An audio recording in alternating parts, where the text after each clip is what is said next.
Hello everyone, how are you? We'll be speaking about timeless parenting principles according to the Bible and Kabbalah. Though the title is about parenting, the message and the lesson is to all of us. Whether you're about to be a parent, whether you will be a parent in the future, whether you're a parent and already have grandchildren, because we're going to be talking about something that is going to be quite unique and a unique angle. And maybe the best way to begin is by asking a very basic and obvious question. How do we know how to parent? There are no parenting schools. Nobody goes to school to learn how to become a parent. And even if there was a school, we could probably be quite wary what they would teach us. So where and how do we learn about parenting? So really two answers to that question. Number one, from our own parents, from our mothers and fathers,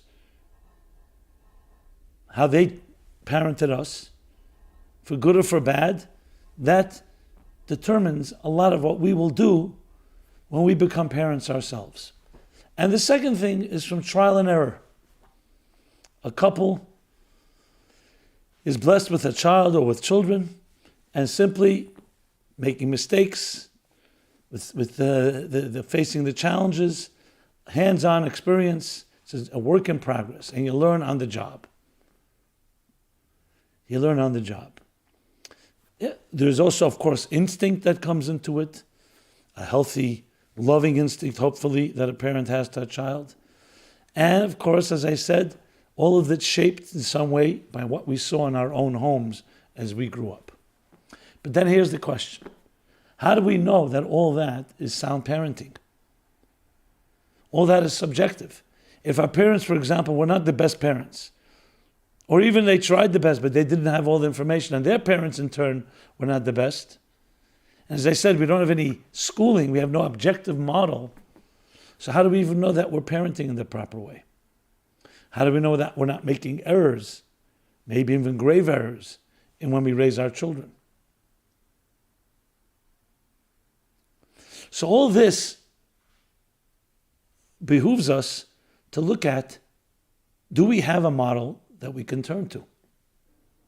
Now we have today books, parenting tips, guides, how-tos, and all that.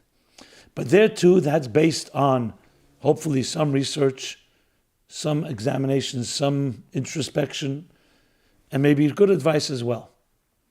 Would you believe, and that's what going to be the theme of this discussion, that there's actually, yes, a healthy paradigm, a healthy model of parenting that we can look to and learn from in how we ourselves to become parents in the best possible way and give our children the best possible chance to actualize themselves, to grow into productive adults who have a healthy self-esteem, healthy humility, confidence. And instead of fighting demons and spending so much energy and time on dealing with fears and insecurities, can focus on bringing their own unique light into the world and transforming themselves and others and the world in which they live. That is going to be the theme. And where does this paradigm come from? Where does this model come from, this formula? It's a time-tested, proven formula that is thousands of years old. And it produced something. It produced progeny. It produced children. Children that produced more children. So when you want to know something successful, from a business point of view, you look, did it produce customers? Did customers produce more customers? Did it continue to perpetuate generation after generation? And if it did, there must be some formula for success. And yes, it comes straight from biblical teachings that goes back thousands of years, that in turn gave birth to the Jewish nation.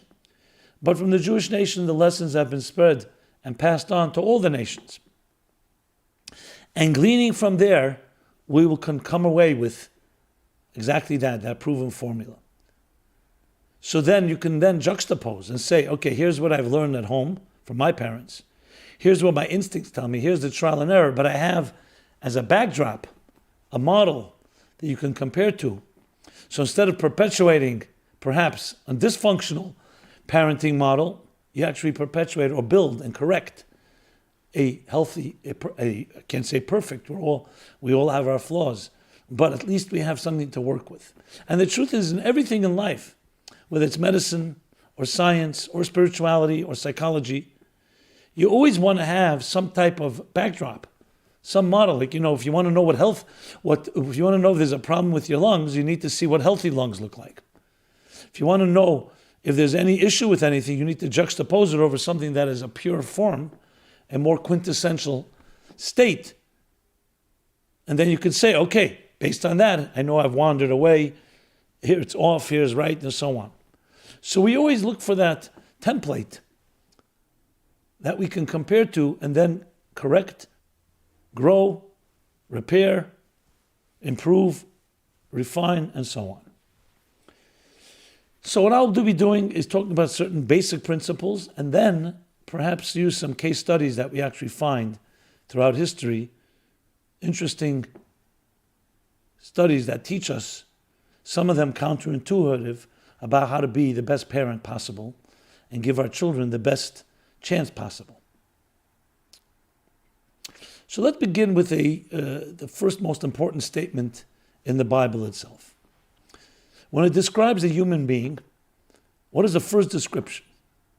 God says, I will create a human being in my image. It doesn't talk about an intellectual creature, an emotional creature, a human being that can achieve things. It talks about the personality of this creature is a copy of the divine image. Tselem Elokim. So when you think of a human being in its purest form, that's what we are. We're an image, we're a divine image that manifests itself in many garments, in many faces, in many layers. So when you see a person, you may see the externals. But if you cut to the core, what lies at the heart of divine image? So that's lesson number one. That a parent has to look at themselves and their child as a gift. A new gift that comes to this world. Your child is born, enters this world, sent from above, which we'll soon talk about, in the divine image. Like freshly fallen snow, a child is the purest, pristine form. Then life will take over. Just like when you look at a newborn child, you see a healthy child, you see the lungs, you see their chest heaving up and down. Their lungs are perfect. You see all other parts because there's no toxins yet, there's no pollutants, there's no human behavior that has yet in any way compromised, psychologically or physiologically, or in any other way, or emotionally, the child. So you have the purest version of that divine image. So that's number one. A parent looks at a child and what the child really is. Not what you think it is, not just external beauty, not just cute. All that's nice. But at the heart and soul of it is the soul of the child, is divine image that entered in this world. Within that comes point number two, that no two divine images are quite the same.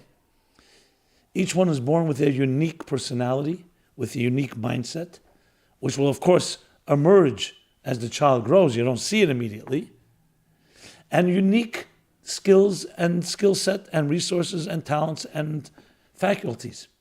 Yes, there's something in common among all of us, but there's also something unique. Because there's no reason to send a clone to do, you don't need two of the same. Each child brings a particularly unique energy into this world. That's lesson number two. Or I'd say principle number two. And principle number three, go back to the gift. It was a gift sent to you. It didn't just fall into your lap. It's not an accident. Parents can try to have children, and sometimes they're not blessed that a soul will enter in the child, and a child will actually be a fetus, a baby, a newborn will be a new child, life will be conceived. So when it is conceived and it develops and grows and then emerges upon birth, that's a gift from heaven. So that's principle number three. So the child is in the divine image. Number two, it's unique. Number three, it is a gift sent to you as parents. You don't own the child. The child comes from a greater place just as you do. And that place is a divine place, a transcendent force that made a deliberate decision that this is the time that this child, this soul, this divine, unique divine image should enter the atmosphere, the environment of this world. So then what is the role of the parent in all of this? Are we just bystanders observing it? No. We're caretakers. We are gardeners. We were given the vote of confidence, the responsibility, the gift to be the gardener, the shepherd that will shepherd and nurture and cultivate this unique divine image sent to this world for a particular purpose. If every parent just kept those three principles in mind all the time, you can imagine how parenting would be revolutionized. But many of us have never heard this before. We may have intuited this approach, and it definitely resonates, but very often, as I said, we pick it up. Where do we pick up parenting? From our own parents, from our friends' parents, from the media, from society, from Hollywood and from television and from the internet, which but not necessarily captures this theme and this message. So those are the three first most important guiding principles. And what is a gardener supposed to do? A gardener, when the child is the flower, two things that every gardener does. One is, it plants the right seeds and nurtures and irrigates and waters to make sure that the vegetation or the flower or the tree should blossom and flourish. And number two, you weed the garden. You get rid of weeds, of rodents or other types of germs or insects that may damage the plant. So you have two things that you need to do. One is to cultivate, to nurture, to irrigate, to water. And number two, to protect. And that's what it says in the verse, that Adam and Eve were placed in the Garden of Eden. That's where the first quintessential man and woman were placed. And each of us, the same thing. We are gardeners. To do what? To serve and to protect. To serve, la'avda, means to do what are the positive acts necessary to help that garden thrive. In this case, the child, to water the child, to nurture the child, which we'll talk about in a moment what that means, and to prevent and protect that the child growing in this garden is protected from forces that are predators that may some way compromise or even hurt that child. So what's the cultivation? With the flower, we know you plant it, you care for the soil, you add fertilizer, you water it in a timely way. In the human being, the way we do that, that's called building the child's confidence. It's called nurturing, demonstrating love. Love is like water, irrigating. Feeding the child, not just physically, but feeding the child also spiritually and psychologically. By demonstrating both in action, in words, and in body language, how much you love your child, how much you see the child as a gift from God, and a divine image and a unique divine image. And that should be an ongoing message. You'll say, why do I have to say it every day to my child? Every day I have to give that message? Yeah, because there are many forces in this world that will send us other messages. How negligible we are, how insignificant, how we're just a statistic. So it's vital to feed that from the youngest age all the time, as much as possible. And the second half is to protect.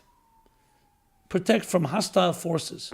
And they can take on any different shapes. They can take on the shape of verbal abuse, anger, physical hurt, anything that in some ways compromise or some ways violate the sacred space of this divine image that was given to you to protect. And that's your mission as a parent. That's the ultimate in parenting. Now, taking these three principles and the things we need to do to make sure this happens, and you break it down, you have to realize then, of course, that each child, as I said, is unique. Which means not one size fits all. It's not a cookie cutter model. You can have several children. One child may need a certain type of attention. Another may need a different type of attention. Their intellectual aptitude may be different. Their personalities are different. So it's critical to educate your child according to his or her way, meaning tailored and fitting to that particular unique personality. There's nothing greater that you as a parent can do with your life.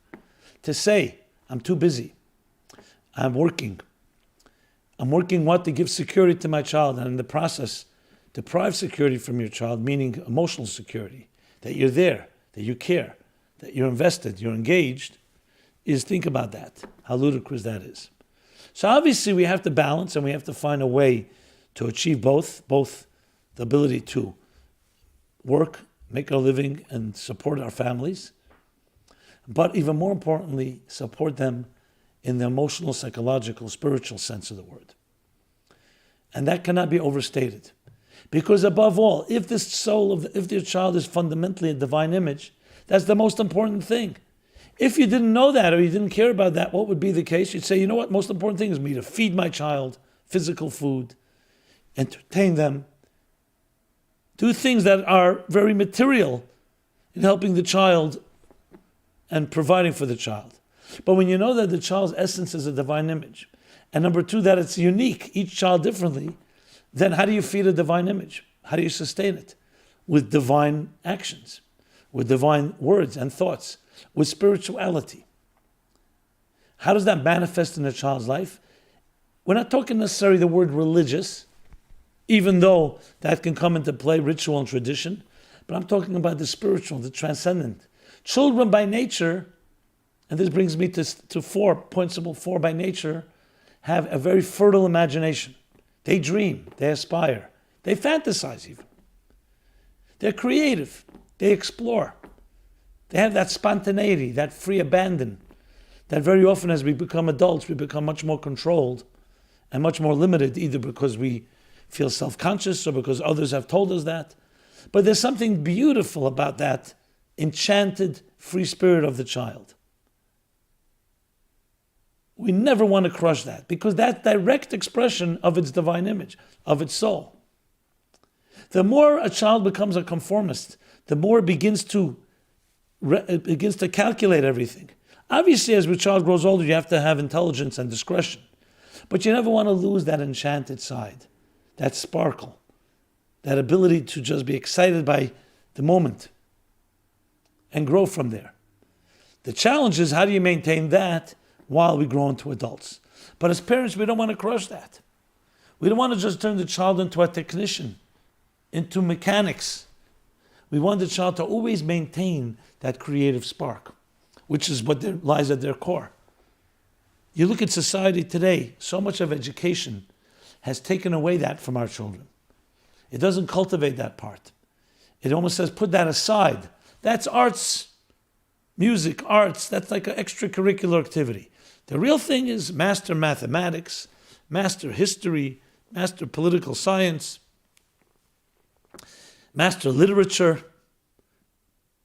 I mean, there may be very good education systems, but not enough focus is put on the cultivation and the irrigation, yes, the watering of the spark, the divine image, which every child carries. And of course, immediately, customized to each child according to its unique manifestation of that divine image. So it would be great if parents could work with educators in helping identify and focusing on these inner forces.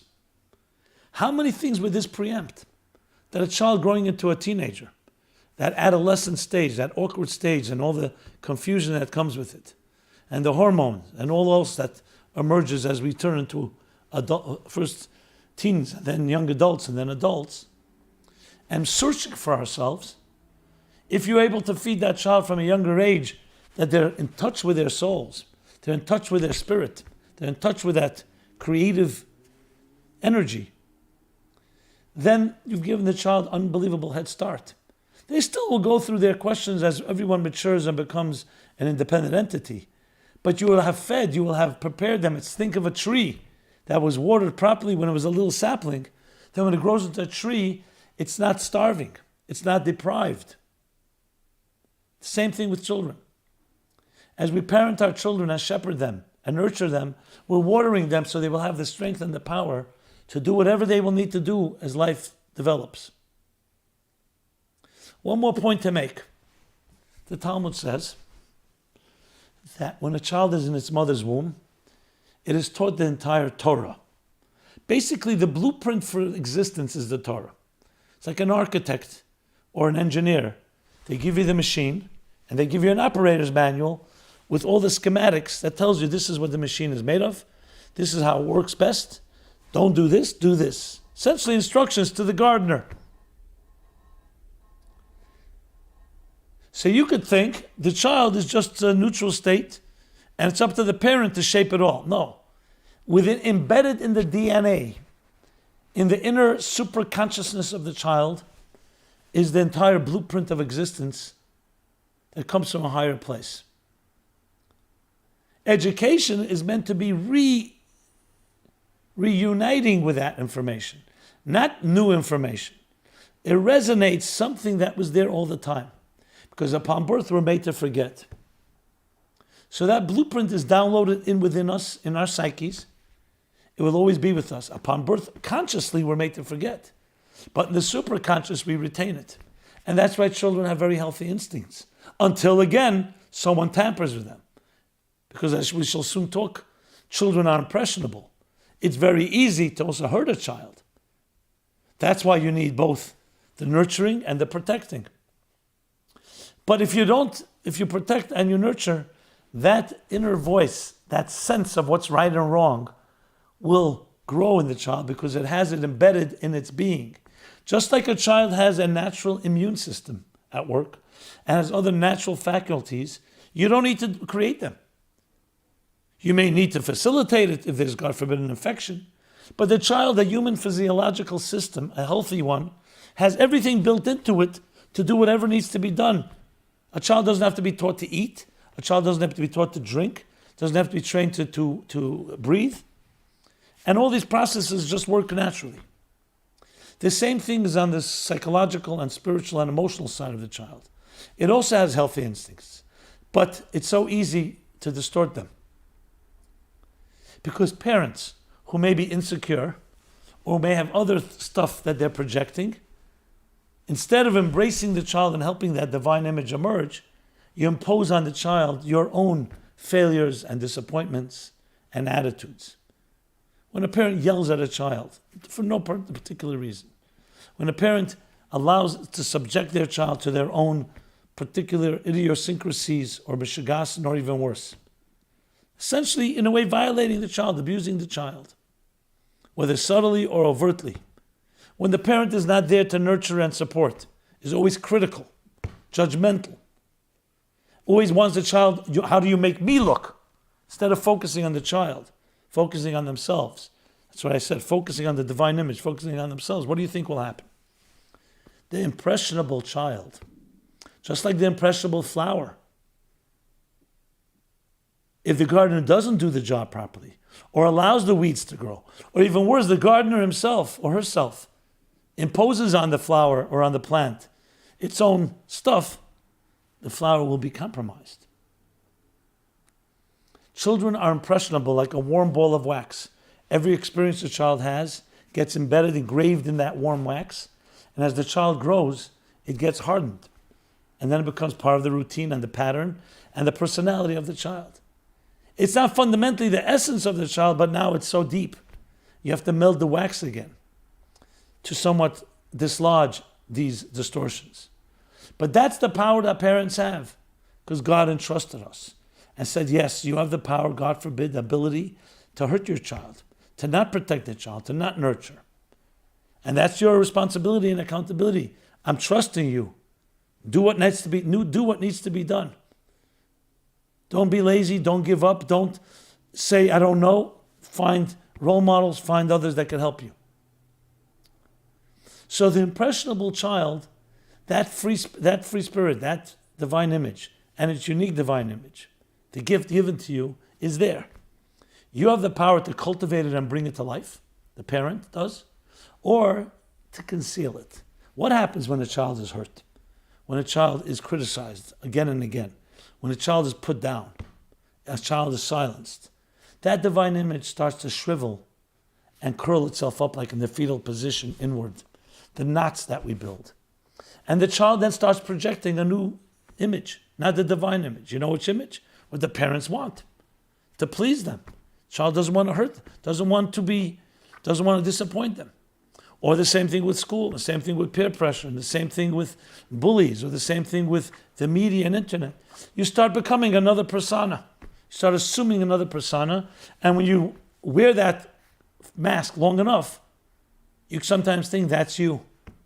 And what happened with the pure divine image, which was the key, and the uniqueness that you have, and the gift that was sent to this world to accomplish a unique mission, it goes undercover.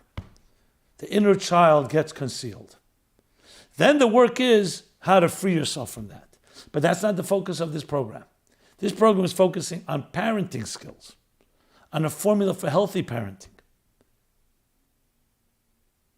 We'll talk another time what a child or an adult has to do if they were deprived of that. You have to learn to self-parent. You have to learn to find other mentors or other nurturing forces in your life. That's understood. But that's, as I said, outside the scope of this discussion. We're talking about parenting. So parenting, you hear now both sides of the coin. The greatness that you can contribute and also the damage you can cause. Not permanent damage. There's always ability to reverse, but you're making it very difficult. Because you had that beauty. You had all the potential.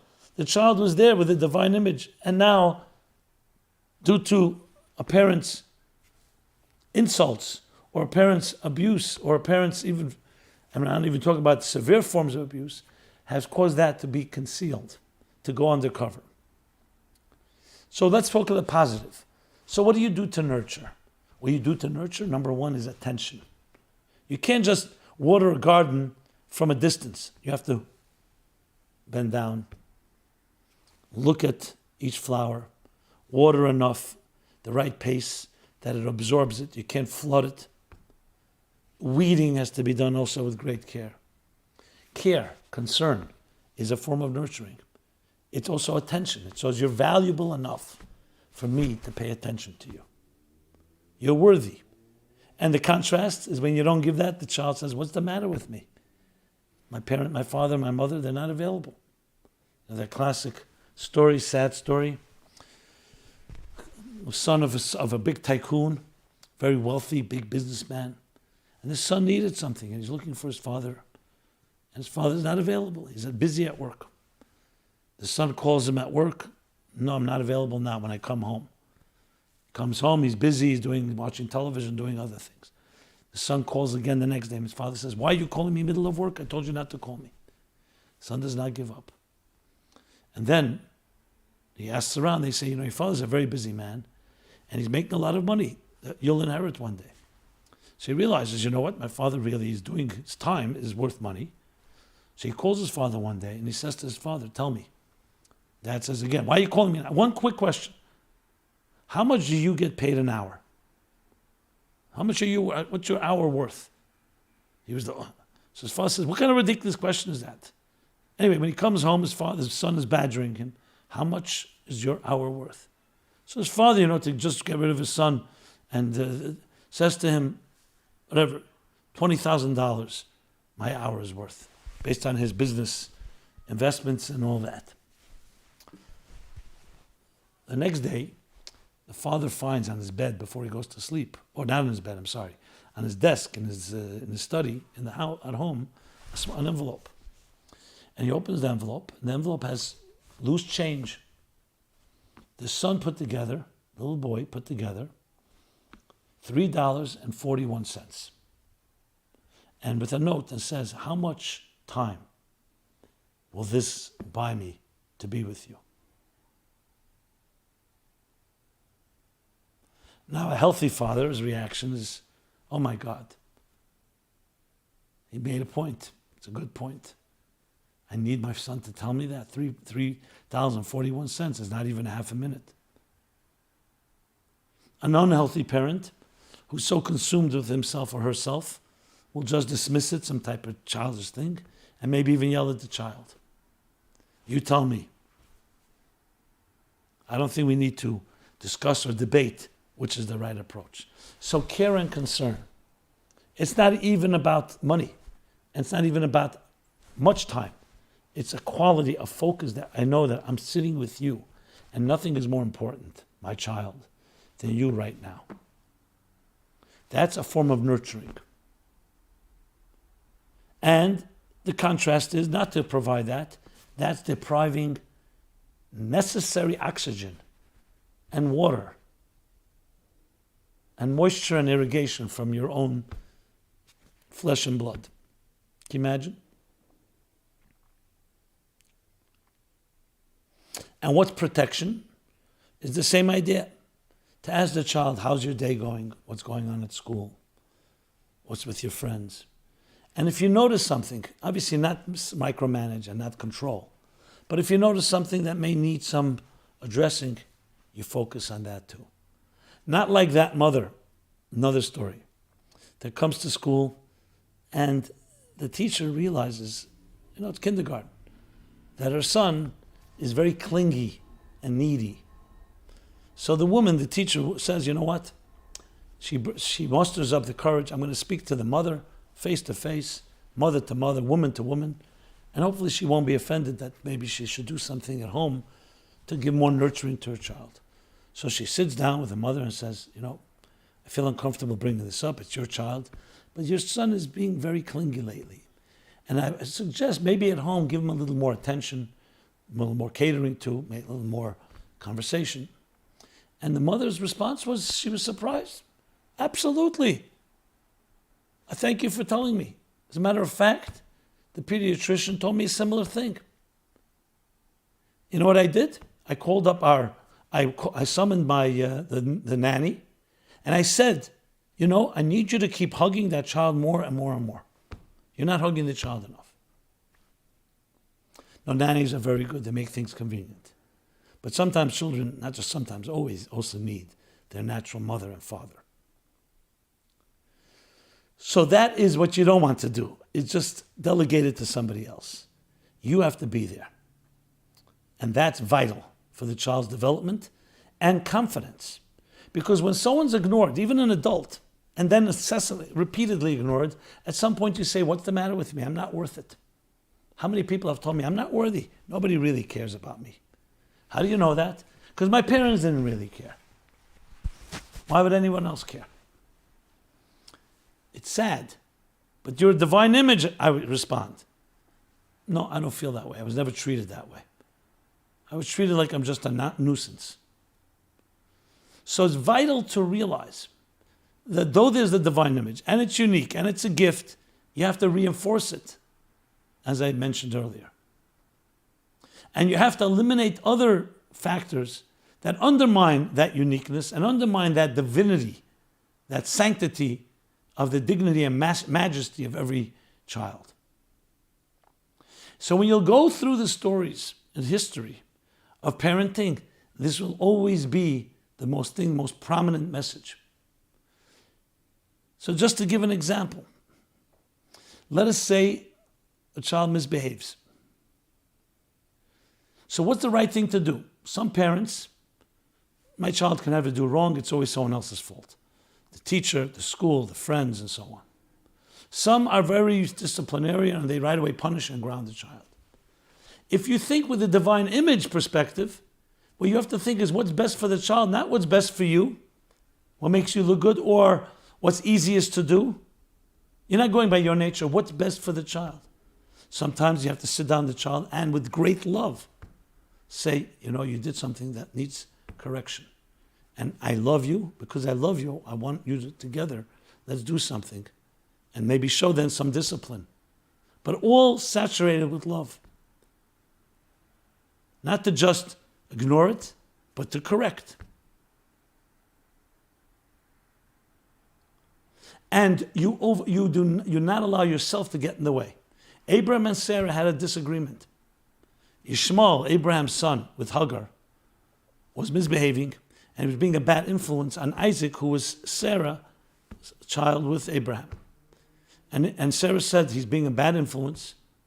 He's at this age, I want you to send him away. Abraham refuses. And God says to Abraham, listen to Sarah. Not because it was bad it was good for Ishmael to also go. Because we don't think about ourselves, we think about what's right, what's healthy for the children. Sometimes the mother knows best. And if you think of the divine image of the child instead of what you want, you will do the right thing. You'll reflect, you'll consider. How many parents project what I want? I know what's best for my child. You don't always know what's best. You have blind spots, and you could also be making mistakes. So how do you determine? You determine by looking in the good book and asking an objective mentor. And you may hear something that's not exactly what you want to hear. Very often parents think of children as, it's my reputation. You're going to make my picture look bad. It's not about you, it's about the child. Imagine the gardener thinking the flowers are going to make me look bad, and I'll do whatever it takes, even if it's superficial, artificial, to make it look good for the picture. No. You have to be there. An interesting lesson about the uniqueness. When Joseph brings his two sons, Manasseh and Ephraim, to Jacob at the end of his life, in the last chapter in the book of Genesis, to bless them. Manasseh was the older, so he put him to the right side of Jacob. Ephraim was the younger one, he put him to the left side. Jacob went and crossed his hands and put his right hand on the head of Ephraim and on the younger one, and the right and the left hand on the head of Manasseh. And Joseph said, he's the older one. And Jacob said, I bless them for according to what they need. So the question is asked, why didn't he simply move them? He could have moved Manasseh here to the left and Ephraim here. And the answer is, you don't move the child, you move yourself. You adjust to them, you don't have them adjusting to you. Even Jacob, the tzaddik, the great Jacob. Think of that lesson. You look at your child and you look for the uniqueness. Some children need more attention. Some need more help because they're maybe not as fast as another child. Don't ever see children as being just, they're all my children. You love them all equally, but each child may need its own thing. Going back to the uniqueness element. So what you have here are principles that sound simple, but the truth is, it's built on solid foundations of biblical, Talmudic, and Kabbalistic ideas. In the Kabbalah and mysticism, it talks about parents and children, but not physical ones, spiritual ones. It talks about Abba ve'ima, Chachma and Bina, the two cognitive faculties, the spark of an idea being the father. The mother is the development of the idea. The father provides the seed, the mother carries the child in its womb, where it develops. And the emotions are the progeny, are the children, are the offspring. We talk about that who are the children of great people, righteous people? Their good deeds. Our students are our children. So you see, it broadens the idea of parenting and children is not just biological children. It's the concept of how you give birth, and even more importantly, how you nurture that which you've given birth to. So the intellect nurtures emotions. By doing what? By guiding them. By being reflective and not allowing the impulses of the emotion to take control. And the Kabbalistic works talks about what the healthy version of that is and what's the unhealthy version. When you need discipline, when you need nurturing, chesed, gvura, and so on. So you see, throughout the literature, thousands of years literature, you have the model of parenting, its effects, its positive effects, and also to prevent and avoid the negative things. There's no greater gift than life. And who will shape life? It will be the parents, above all. Definitely at the earliest age. And it will determine the future and destiny of the child. It's sad to say this, but many people spend most of their time fighting demons, fighting fears and insecurities, instead of being able to focus on what I'm made of, what am I good at, and how can I make it better. A big part of that is our society, yes, all the distractions, but a lot of it is what you were given when you were a child. If your divine image was reinforced and it was brought to life, in whatever way, and your creativity and imagination and all the other things I spoke about, it gives you much more tools, and most importantly, confidence and courage. So when you grow into an adult and you enter the hostile, corrupt world and people who use you and abuse you, but you're armed, you have an arsenal, artillery that was provided to you by parents who cared, who nurtured, who validated, who supported, and brought the plan to life, that now you can blossom. So the consequences are very high stake, far-reaching implications. I prefer to focus on the positive, how to make it right. A few years ago, I've mentioned this a number of times, I received a letter a few weeks before Rosh Hashanah. A parent, I've been following your articles, I see you write a lot about children. As the new year comes, perhaps you have a suggestion for us as parents, something we can add, increase in our home to provide for our children, for our children's development. So I was thinking about it. Right around the same time, I get an email from another person who grew up in a very affluent and wealthy home, but no love. Nobody was there. A lot of nannies. As she would say, I was in a gilded cage, but I never saw love. And she sent me a picture of herself when she was like 5, 6 years old and asked one line, what happened to this child? And there I had my idea. Find a picture of yourself as a child, or if you're a parent, a picture of your child as a child, and say, how did that become this? So for parents to children is to cultivate the child in them and beauty and the love. For those of us that are adults, to see, trace the steps and know that child is still within you. And then I made the following suggestion based on what I experienced there. Every morning and every night, this is the New Year's resolution. Before your children go to sleep and when they awake, besides telling them I love you and all the other things you say in the prayers, tell your child, you are God's gift sent to me, a divine image, with a unique personality and skills and faculties. I'm blessed that you're in my life. I will do everything in my power to help you find your unique and indispensable mission that's unique to you and help you actualize it, and help you have the courage and confidence. I'm always supporting you. You say that every morning and every night, the child will start asking, what does that mean? What's a mission? As they grow older, they won't forget that. And it will create conversation. I suggested it. It's on our website at meaningfullife.com. You can find it. And I put it out there. I wrote a op-ed, an article about it. A year later, I started getting emails of people who did it through the year, and they said it was transformative for them and for their children. For their children and for them. Because it elicited more conversation. What does this mean? So that's a suggestion that each of us can do. And not just lip service, to actually do it with intent, focus, excitement, passion. And yes, find skills and talents your children have. Child comes home from school very excited. Don't just say, that's nothing, you didn't accomplish enough. Never do that. Don't throw cold water. Even for an adult, on adult standards, it may be a small accomplishment.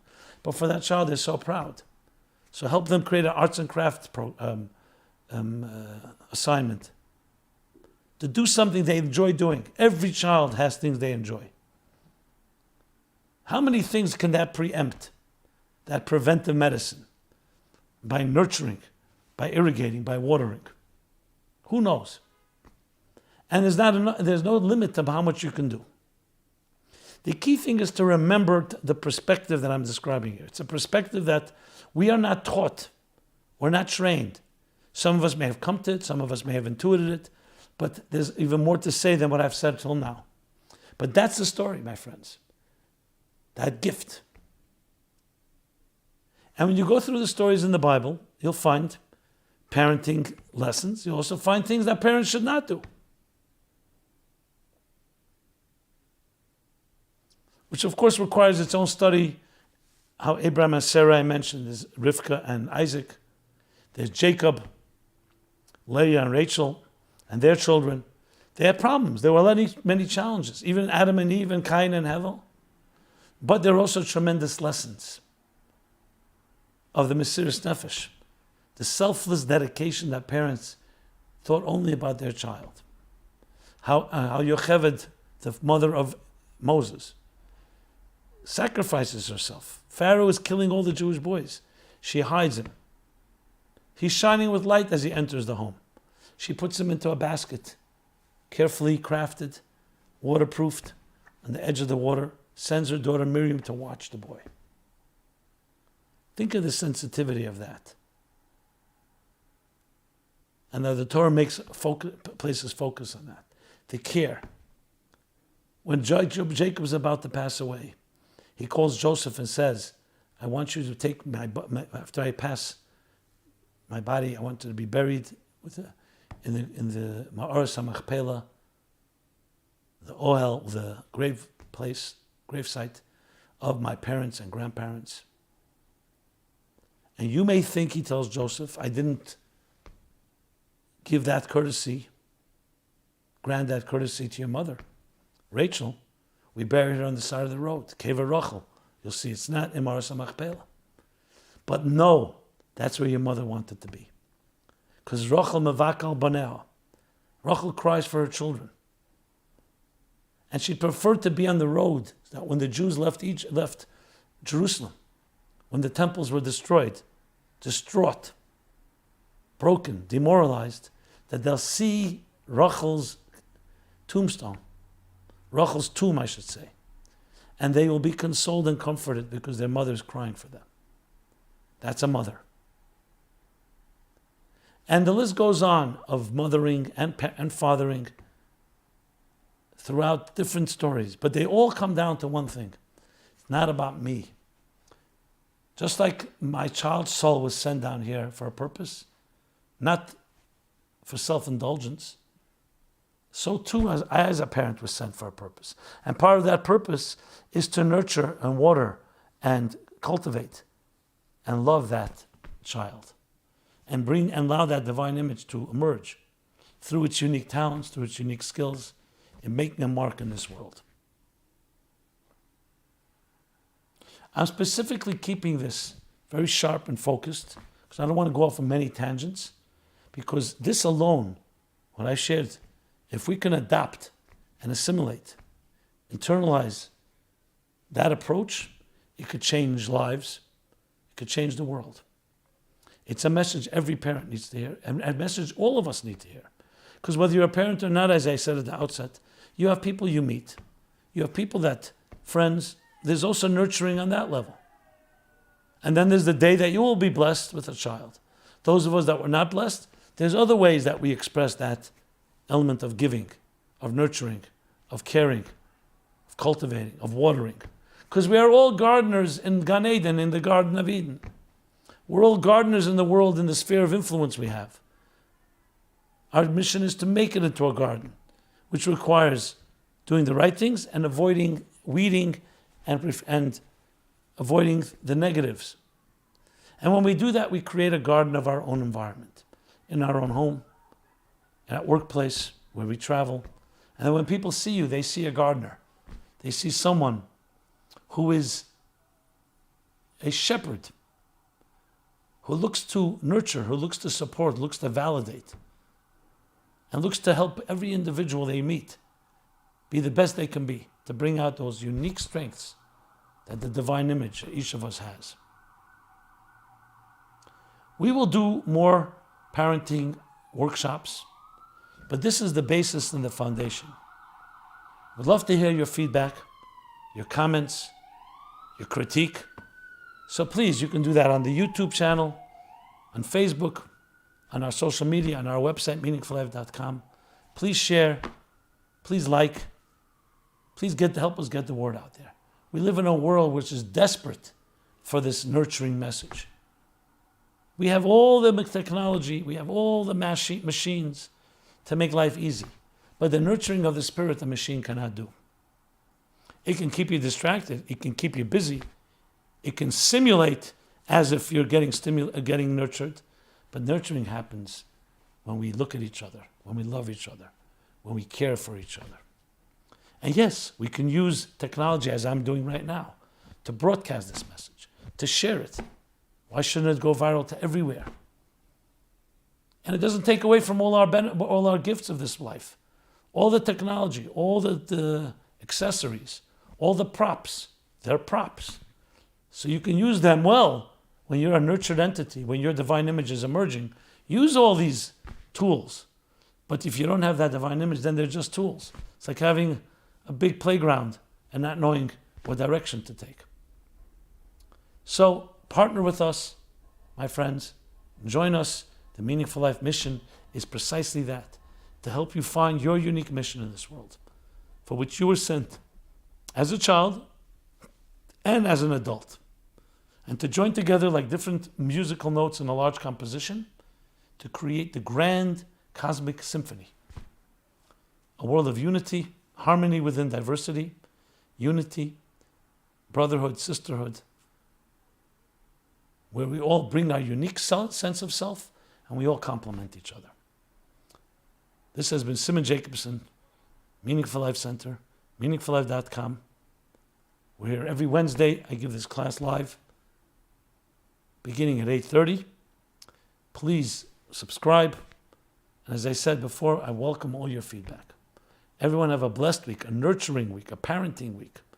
And may you parent many fruits and many offspring of all sorts, children, but also our good deeds, our influences, our positive influences, our students.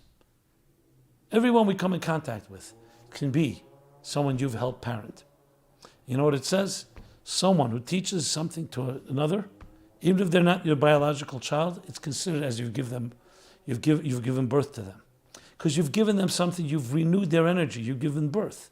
You've birthed something, an idea, a vote of confidence, ability to start something. You've encouraged it.